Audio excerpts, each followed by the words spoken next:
Hello. So this video is going to be highlighting the process for removing the Chime module on a 86 through 91 Cadillac Eldorado or a Cadillac Seville. These cars actually use a real chime.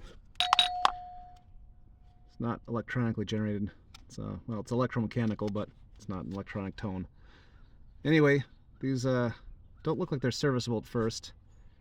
And they do need service. These things usually get stuck when they sit for a long time and the car loses its voice. This is the actual chime here, the metal chime that gets hit by the little pin.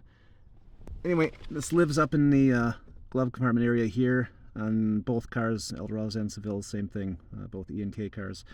Two screws hold it in, one there, one over there. Kind of see them right here, there, and there. Got to take the glove compartment little bin out first, like so. It's right here.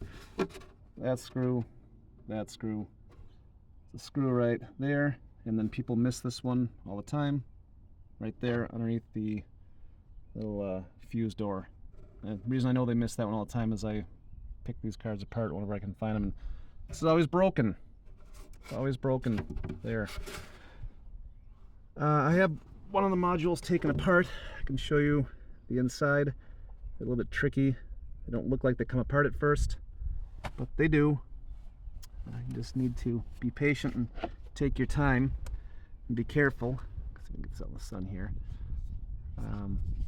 This top piece comes off. There's a kind of a hidden dowel here and here. Notice you can see that one and this one. And then on the bottom, same thing. You can see those little pins. You just have to kind of wiggle it apart. And then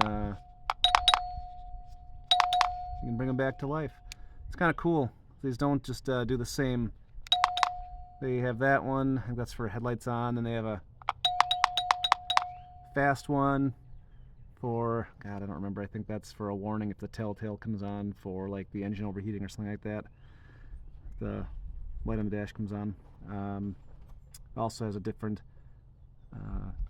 kind of frequency for key left in the ignition, and seatbelt, I guess, too. So yeah, there's many roles, and it's kind of neat being, electromechanical. I've got one taken apart in the garage. Let's go take a peek at that. Alright, so here's one blown apart. It's just like his buddy here, except for the fact that this one was not underwater, believe it or not. It was in a really humid car that was parked since 1998.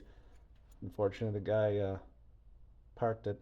It's a 91 Seville STS, really nice car. Needed a water pump, and I think he overheated it. So he parked it in a leaking building, apparently, I guess is what I was told. And he had a tarp on it and all that, but unfortunately water was getting into the trunk. And didn't rot the floor out, but it was getting into the carpet and the padding and all that, so it had a rather musty smell, and I'm sure it was rather humid in there for quite a while, and everything was just condensing. So this one will clean up worse than that. You just soak them in evaporust for a few days, and then I usually will spray them. I've had better luck with either old lacquer, just brushing it on these, or I use 2K clear before. That was pretty durable too. So here's the little circuit board for it. Gotta be careful, there's two fine wires that hold this coil in place. As I'm about to break it. Here's the pin. This pin kind of gets crusty, even on nice clean cars that were garage kept. I have another Seville 88 pre-production STS that's in my own collection. And that one was stuck too. They just get stuck. They get bound up even though it's metal inside of this plastic here. They get sticky. So I take them out and I take a Scotch-Brite pad to them. Just clean them up. And then I kind of coat them with a little silicone spray just because it adds a little film, a little protection.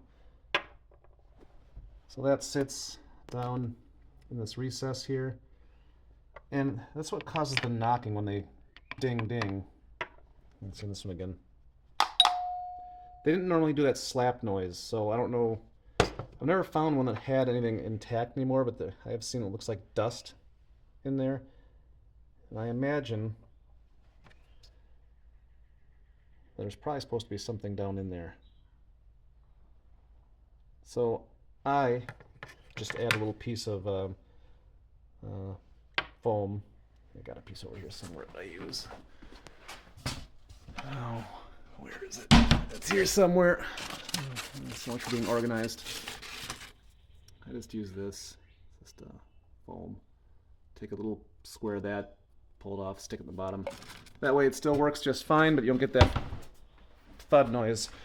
Anyway, back to getting this apart. It's the bottom here. I'm sorry, it's the intermediate section. I'm looking at two different things. I'm not the best cameraman, hence my infrequent video upload schedule here. So, bottom, there's pins. One pins here. There's one alignment, one there. And these guys here all have to engage in here, and you can't go crazy. I mean, you have to be very careful. Starting where there is a little relief right here, and you start wiggling it across, wiggle across that side, and that'll come off. Like I said, you got the two hidden pins here on the top. This is what holds the bell in place. That's that piece there. And then this will just fall out. You have to be careful. Like I said, this thing is not very well supported. It's rather fragile. If you damage those fine wires there, you know, good luck fixing them. So that's pretty much it. Just wanted to get the word out there that the voices of these old 80s cars can be brought back to life. And that's pretty cool. At least I think it is. Don't mind all the other junk. There's always projects going on that I don't film that I should. I just don't know how much interest there is. It's an old car I've had here since it was new. My dad bought it new. It's an 82 Malibu. There's plenty of videos on my channel on that. I think people have seen plenty. But, I don't know. I try to get stuff posted. I'm just not very good at it. Maybe I'll get better in time. At any rate, thanks for watching. Take care.